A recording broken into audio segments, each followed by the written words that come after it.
Chapter 1: Roots in the Favela.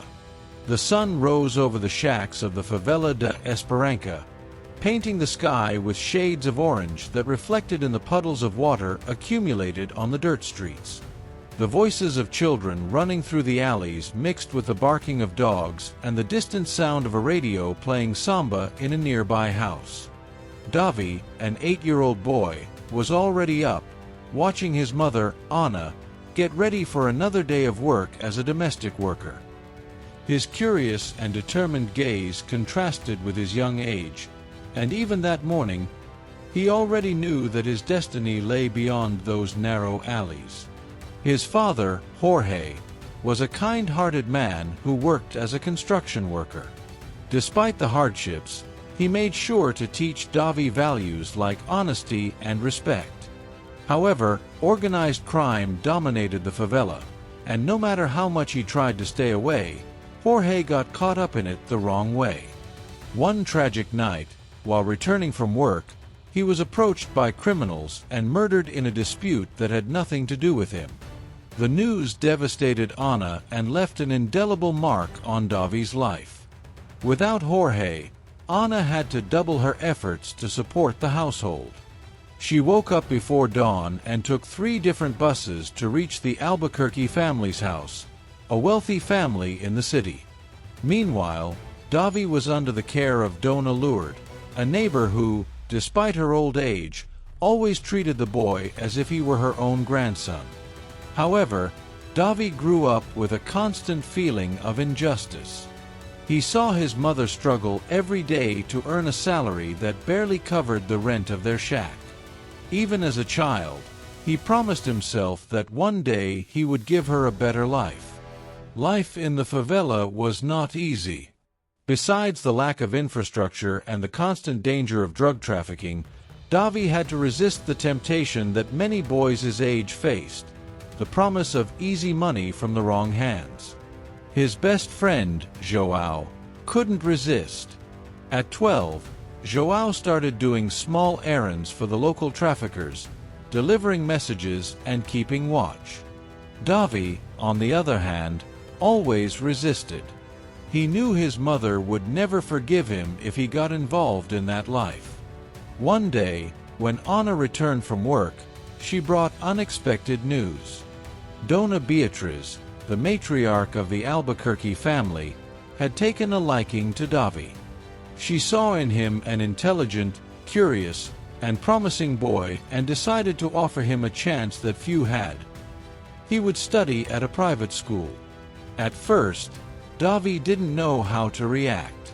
The dream of studying in an elite school seemed too far from his reality. But Anna insisted, and the next day, he began his new journey. His first day at school was a shock. The classrooms were enormous, with whiteboards and air conditioning.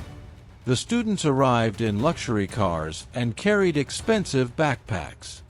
Davi, on the other hand, wore the simplest uniform and carried his few school supplies in an old backpack inherited from a cousin. But what bothered him the most wasn't the material difference, but the looks. He felt like a fish out of water, a stranger in that environment. Soon, the comments started. "What is this boy doing here? Is he going to steal something? His mom is a maid, right?" These words cut through Davi like sharp knives, but he didn't show it. He learned early on to swallow his tears and move forward.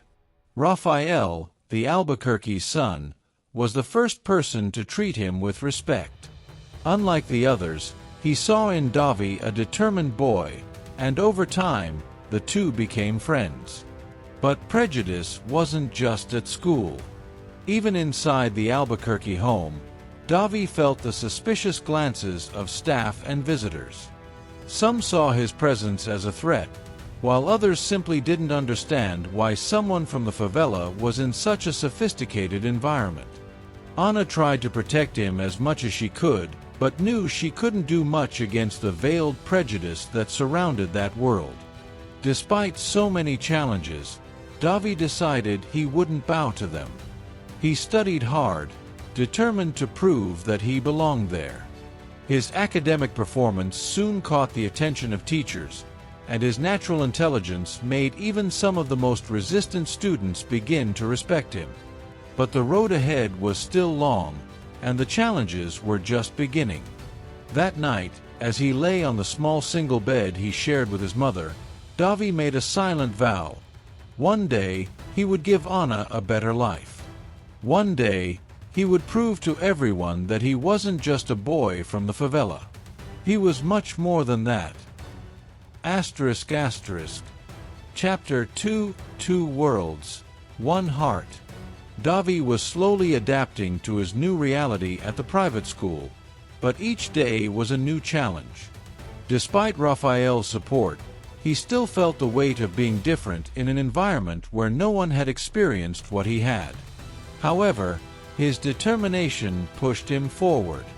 The teachers soon noticed that Davi had an exceptional ability to learn.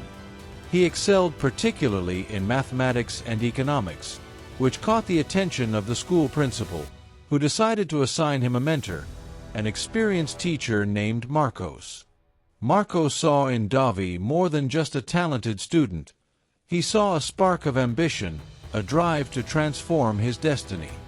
Under his guidance, Davi began to understand business and management concepts that would change his life forever. But outside the classroom, things weren't easy. In the hallways, some students still looked at him with disdain. One group, led by a boy named Eduardo, did everything to make him feel like an outsider. They mocked his simple clothes, his old backpack, and even spread rumors about him.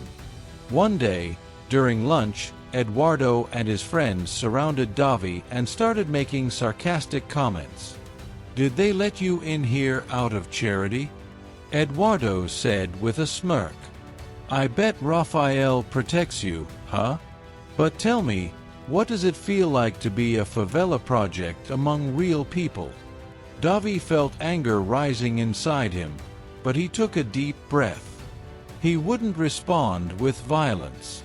Instead, he looked Eduardo straight in the eyes and said, "It feels good knowing that in 10 years, I'll be the boss, and you'll still be wondering what went wrong in your life." Davi's words shocked everyone. Some laughed, others fell silent. Eduardo had no comeback. From that day forward, Davi was no longer just the kid from the favela. He became someone to be respected or feared. Despite the social challenges, his friendship with Raphael grew stronger. Raphael invited him to his house to study, and although Davi initially felt uncomfortable, he gradually got used to it. It was there that he met Raphael's father, Tomas, a successful businessman. Tomas was impressed by Davi's intelligence and decided to give him advice about the business world. That was the first time Davi seriously considered the idea of owning his own company someday. But life outside of school remained complicated. Every time he returned to the favela, he saw how his childhood friends were taking different paths. João, his childhood best friend, was getting deeper into crime. He tried to convince Davi to leave school and join him. "Man, you're wasting your time in that place. Do you think they'll ever accept you? We belong here. This is our world." Davi shook his head. He knew his destiny lay elsewhere. It wouldn't be easy, but he was determined to move forward. On the night of his 15th birthday, his mother gave him an old watch that had belonged to his father. Anna looked at him with pride and said, "Your father always wanted you to go further than he could, and I know you will." With those words in his heart, Davi reaffirmed his commitment. No matter the obstacles, he would overcome them. And with each passing day, his dream of building something great only grew stronger. Asterisk asterisk.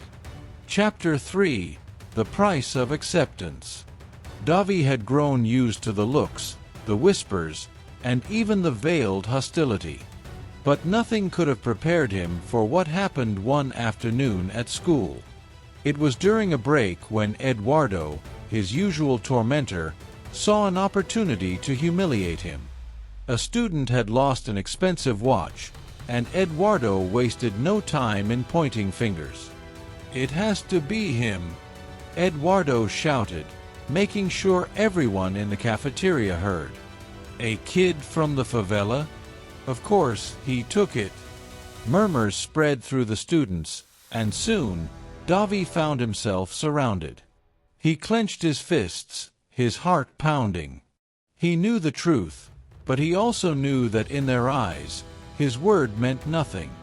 Before he could respond, a teacher intervened and took them to the principal's office. Davi sat stiffly as Eduardo smirked in the chair beside him. The principal, a serious woman with piercing eyes, listened to both sides. Then she turned to Davi. "Do you have anything to say for yourself?" Davi swallowed his anger. He knew the truth would come out, but he also knew that moments like these could define his entire future. He spoke calmly but firmly. "Check my locker. Check my bag. Check wherever you want. I have nothing to hide." After an inspection, the watch was found in another student's backpack. Eduardo's smirk disappeared instantly, but the damage had already been done. Davi had been put on trial in front of everyone, and even though he was innocent, the suspicion would linger in some minds. That night, he lay awake in bed, staring at the ceiling. The anger inside him burned, but he refused to let it consume him. He whispered to himself, "One day, they won't question me. One day, they will look at me with respect." The incident fueled his determination. He buried himself in his studies, surpassing even Raphael in some subjects.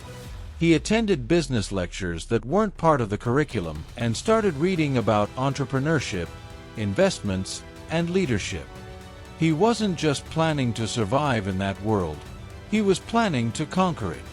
Raphael, noticing Davi's newfound intensity, confronted him one evening. "You've changed, man. You don't even hang out anymore. What's going on?" Davi looked at him seriously. "I don't have time to waste, Rafa. Every minute I spend playing around is a minute I'm not getting closer to my goal." Raphael sighed but nodded. He understood. He admired Davi's focus, but he also worried. The burden on his friend's shoulders was immense. Meanwhile, back in the favela, things were getting worse. João had completely fallen into the world of crime. One evening, he met Davi outside his home. "You really think those rich kids will ever see you as one of them? Wake up, Davi. You'll always be the poor kid from the slums to them. At least here, you belong." Davi looked at his old friend, sadness and frustration battling inside him. "I belong where I decide to belong." With those words, he turned and walked away, leaving João behind. It was painful, but he knew some paths could not be walked together.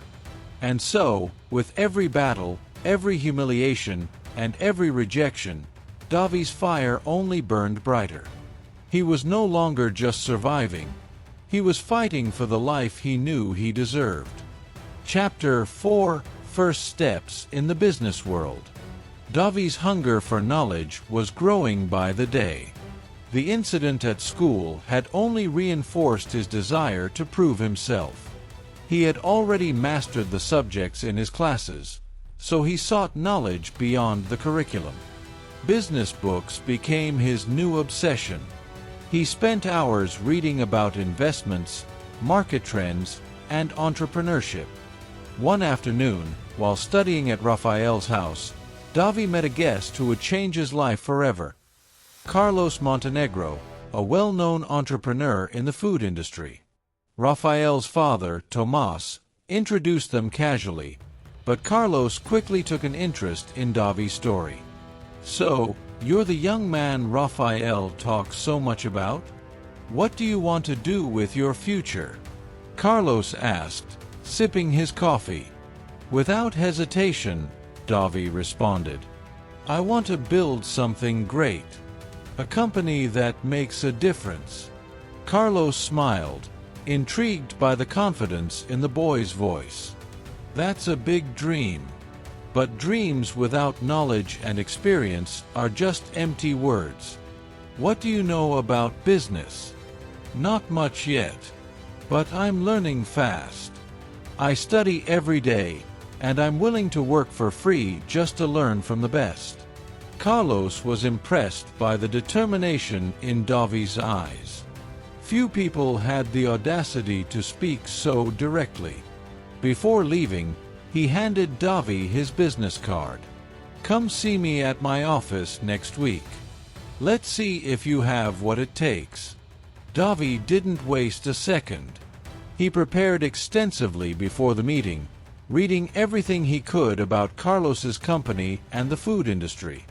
When he finally stepped into the entrepreneur's office, he wasn't intimidated by the luxurious surroundings.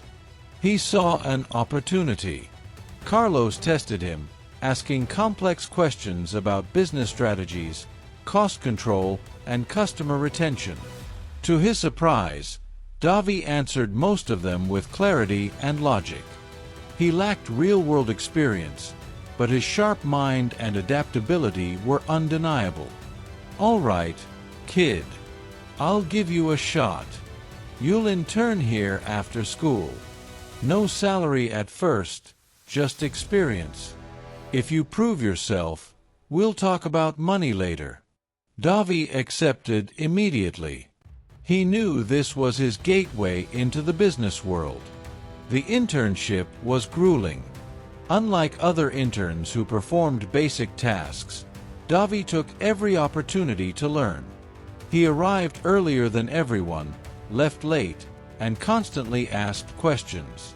He observed meetings, studied reports, and learned how decisions were made. But not everyone in the company welcomed him.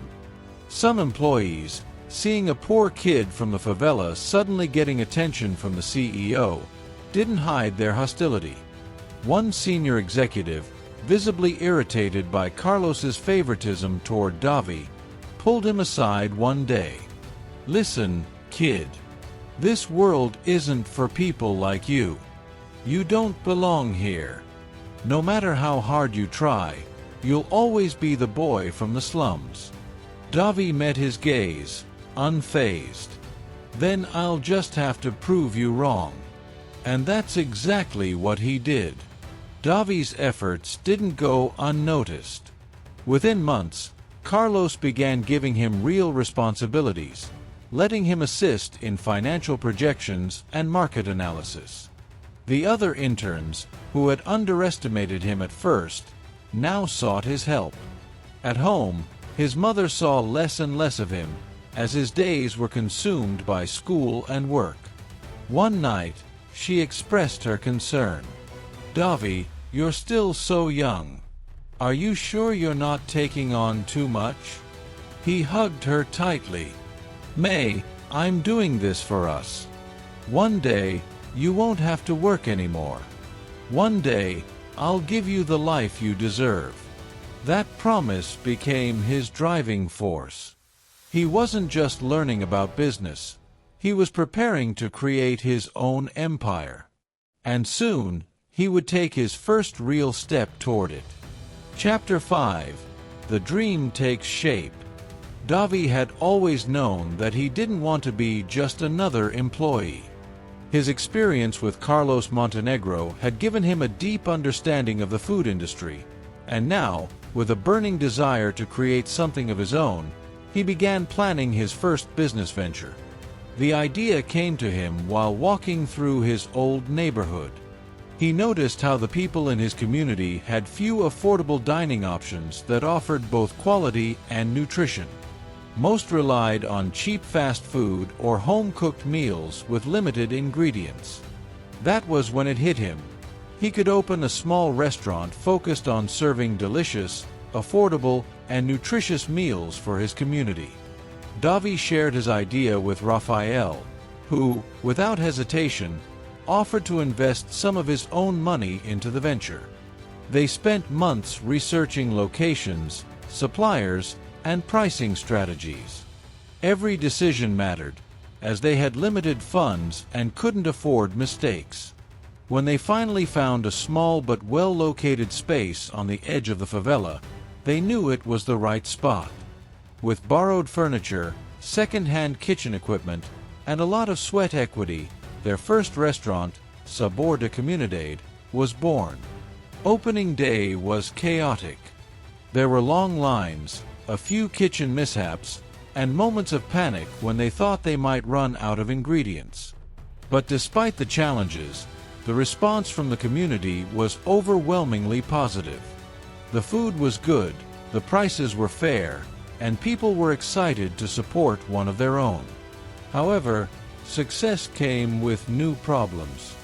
Other local restaurant owners didn't appreciate the competition, and some even tried to sabotage them. One night, Davi arrived at the restaurant to find the windows smashed and graffiti on the walls warning him to stay out. Instead of backing down, he reinforced security and focused even harder on customer service. He and Raphael implemented loyalty programs, created meal discounts for families, and started partnerships with local suppliers. Their efforts paid off, the restaurant continued to thrive, and word of mouth spread beyond the favela. But the real turning point came when a journalist from a major newspaper heard about Davi's story. She visited the restaurant, interviewed customers, and published an article titled, "The Young Entrepreneur Who is Changing the Favela's Food Industry." Overnight, interest in their business skyrocketed. Investors, entrepreneurs, and social impact organizations reached out, eager to help expand the project. Davi knew this was his chance, but he also knew that with growth came risk. He refused to let outside investors take control of his vision, choosing instead to grow organically by reinvesting profits into a second location. Meanwhile, Carlos Montenegro, who had been following Davi's progress, invited him to lunch. "You remind me of myself when I was younger, Davi. You've built something special. What's next?" Davi smiled. He knew exactly what was next. Expansion. But not just for profit. "I want to create a network of restaurants that serve communities like mine. Places where people don't have to choose between price and quality." Carlos nodded approvingly. "You're thinking like a true entrepreneur." With the support of Raphael and his growing team, Davi mapped out a plan for the next 5 years. He envisioned a chain of restaurants, a training program for young entrepreneurs from poor neighborhoods, and eventually, a full-scale food distribution network to make fresh ingredients more accessible to small businesses. The dream was no longer just an idea. It was taking shape, and Davi was ready to take it to the next level. But with every step forward, new challenges awaited. Chapter 6: Betrayal and New Beginnings. Davi finally felt like he was on the right path. His restaurant was growing, the community recognized the positive impact, and he was beginning to gain space in the market. The decision to expand his network through franchises was proving to be the right one, and the first new locations were beginning to open in other communities across the country. However, success brought challenges he had never anticipated. As Davi focused on expansion, Raphael took charge of administrative matters. They trusted each other, but as the company grew, new responsibilities emerged. The bureaucracy increased, and Davi felt the need to bring in more trusted people. That was when they welcomed a new partner into the business. Gustavo, an experienced investor who seemed to believe in the project's potential. At first, Gustavo seemed like the missing piece. He helped structure the company, brought in new contacts, and attracted investors. But over time, Davi noticed that some of Gustavo's decisions didn't align with the company's philosophy. Gustavo wanted to cut costs, reduce the quality of the products, and increase prices, making the restaurant less accessible to the community that had supported it from the beginning. Davi and Rafael tried to argue, but Gustavo convinced them that certain sacrifices were necessary for growth. The situation worsened when Davi discovered that Gustavo had been diverting company funds and, even worse, had negotiated the sale of a large portion of shares to a business group with no commitment to the project's social impact. Rafael, shaken by the betrayal, admitted that he had suspected Gustavo for some time but didn't want to alarm Davi without concrete evidence. Feeling betrayed, Davi faced the greatest dilemma of his life: fight to regain control of his company or accept that he had lost what he had built. The decision wasn't easy, as he now had signed contracts, investors, and a majority shareholder who did not share his vision. Gustavo tried to convince him to move forward and accept the new reality, guaranteeing that, in the end, he would still become a millionaire. But money had never been Davi's only goal. He decided that he couldn't abandon everything he had fought for. With the help of lawyers and Rafael's support, he found a contractual loophole that allowed him to buy back the lost shares. But to do so, he needed to raise an enormous amount of money in a short period of time. It was a race against time, and he knew he couldn't afford to fail. Davi returned to his roots, seeking support from those who had always believed in him. He mobilized the community, raised funds through campaigns, and convinced investors who shared his vision. It was a period of exhaustion and uncertainty, but he refused to give up. At the decisive moment, Davi managed to gather the necessary funds and took back control of the company, forcing Gustavo and his allies out of the business. The process, however, drained him emotionally and financially. He knew he would have to rebuild much of what had been lost, but this time, he had by his side only those who truly believed in his mission. The chapter ends with Davi standing before his team, announcing a new phase for the company. He had learned the hard way that success could attract people with dubious intentions, but he also realized that his resilience and connection to the community were his greatest strengths. He had not only recovered his company but had reaffirmed his purpose: to grow without forgetting his roots. And the fight for his legacy was just beginning. Chapter 7: Rise and Conquest. Davi felt the weight of everything he had gone through in the past years. From his childhood in the favela, through the struggles for social acceptance, to building an empire that he almost lost to Gustavo's betrayal. Now, he was back in control of his company, but the scars of that experience remained. He knew he needed to turn that pain into fuel for the next phase of his life. With the company back in his hands, Davi decided it was time to expand his restaurant network in a more structured and innovative way. He and Rafael spent months revising the business model, ensuring that quality and affordability remained the essence of their brand. The goal was to grow without losing the identity that had made the restaurant stand out from the beginning. But the market wouldn't wait for him. Competitors began to appear, large chains tried to copy his model, and investors now saw him as a real player in the food industry. The media started covering his journey, and he became an example of overcoming adversity and business success.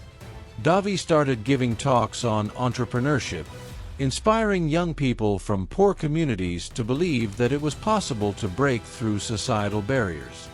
However, growth brought new challenges. Operating costs increased, and Davi needed to find ways to balance expansion without compromising food quality and social commitment. He decided to invest in technology and innovation. He created an intelligent logistics system that reduced food waste and optimized distribution among the restaurant units. He developed an app that allowed customers from underserved communities to place orders at affordable prices and access healthy meals at a discount. The strategy was an immediate success. But the real turning point came when Davi managed to close a partnership with a major supermarket chain, ensuring that his restaurants had access to quality supplies at lower costs. This allowed him to expand into new regions, taking his brand beyond the favelas and into middle-class neighborhoods. The idea was to show that quality and affordable food was something that people from all social classes could enjoy. Tensions rose when a group of foreign investors expressed interest in buying a significant stake in the company. They offered an absurd amount of money, which could make Davi a billionaire overnight. But there was a catch. They wanted to change the business model, removing its social impact and transforming the restaurants into a traditional fast food chain. Davi faced the biggest decision of his life. Accepting the offer meant securing a financially stable future for himself and his family, but at the cost of everything he had built with a purpose. Raphael, as always, stood by his side, analyzing the pros and cons. Davi, this is the opportunity of a lifetime, but is it worth becoming something you never wanted to be? The answer came from where he least expected it. His mother, Anna, who had been following everything closely, sat beside him one evening and said, "Son, you've already won. But what will help you sleep peacefully? The money or knowing that you are changing lives?" Davi didn't need anything else to make his decision. He rejected the investor's offer and announced that his company would remain true to its roots. For many, that seemed like madness, but for him, it was the only possible choice. The impact of his decision was immense. The community celebrated his choice, his employees redoubled their trust in the company, and Davi's name became even more respected in the industry. To ensure the project continued growing, he adopted a collaborative investment model, allowing small entrepreneurs from different regions to open their own franchise units while maintaining the original social commitment and quality. The chapter ends with Davi inaugurating the 100th unit of the restaurant, this time in the favela where it all began. At the event, he delivers an emotional speech to a crowd that gives him a standing ovation. His dream, which once seemed impossible, was now a reality. But he knew there was still much to be done, and the best was yet to come. Chapter 8: Legacy and Future. The inauguration of the 100th restaurant was a milestone in Davi's life. He found himself back where it all began, but now as a symbol of perseverance and success. The favela that had once been his home now saw him as a leader, proof that it was possible to break through the barriers imposed by society and turn dreams into reality. But he knew his work was far from over. In the months that followed, Davi focused on solidifying his legacy. He didn't just want to be remembered as a successful entrepreneur. He wanted to be someone who paved the way for others like him. With this in mind, he launched a professional training program within his company, preparing young people from underserved communities to take on leadership roles in his franchises. His goal was simple: to create opportunities for others to follow a similar path. The impact was immediate. The initiative caught the attention of companies and social organizations eager to replicate his model. Davi was invited to speak at universities, business forums, and international events on entrepreneurship and social inclusion. But deep down, he knew that his greatest achievement was the transformation he was witnessing in his own community. However, the growth of his company also drew the attention of major corporations in the food industry, which now saw him as a direct competitor. Some of them adopted aggressive strategies, attempting to weaken his business by driving up supplier prices and poaching his employees with higher salaries. Davi realized that to survive in this new landscape, he would have to reinvent himself once again. That's when the idea of vertical integration emerged. Instead of relying on external suppliers, he decided to create his own distribution and food production network. This ensured that his company had complete control over the quality and cost of its products. Raphael, always by his side, led this new phase of the business, helping to structure logistics and negotiate key partnerships. But there was something even more important to Davi. He wanted to give back to the community that had shaped him. With this in mind, he announced the creation of the Esperanca Institute, an organization dedicated to supporting young entrepreneurs from the favelas. The institute provided mentorship, training, and seed investments for new businesses, ensuring that more people could follow the path he had taken. The success of the institute was overwhelming. Within months, dozens of small businesses emerged in underserved neighborhoods, fueled by Davi's support. He realized that his greatest legacy wasn't just his business empire. It was the social transformation he was driving by using his influence to open doors for others. With the company thriving and his social impact growing, Davi finally took some time for himself. He allowed himself to look back and reflect on everything he had achieved. He remembered his childhood, the struggles, the sleepless nights studying, the humiliations, and the victories. He thought of his mother, Anna, and all the sacrifices she had made to ensure he had a better future. Now, he could give her the life she had always deserved. In the final scene of this journey, Davi stands at an event for the Esperanca Institute, watching a young entrepreneur present his project to investors. He sees himself in that young man, the same fire in his eyes, the same determination to dream big and defy the odds. He smiles, knowing that his work will never truly be finished, but that he has already left his mark on the world. Davi was no longer just the CEO of a food empire. He was a symbol of resilience, triumph, and change. He was living proof that a boy from the slums could rise to the top and take many others with him. The end.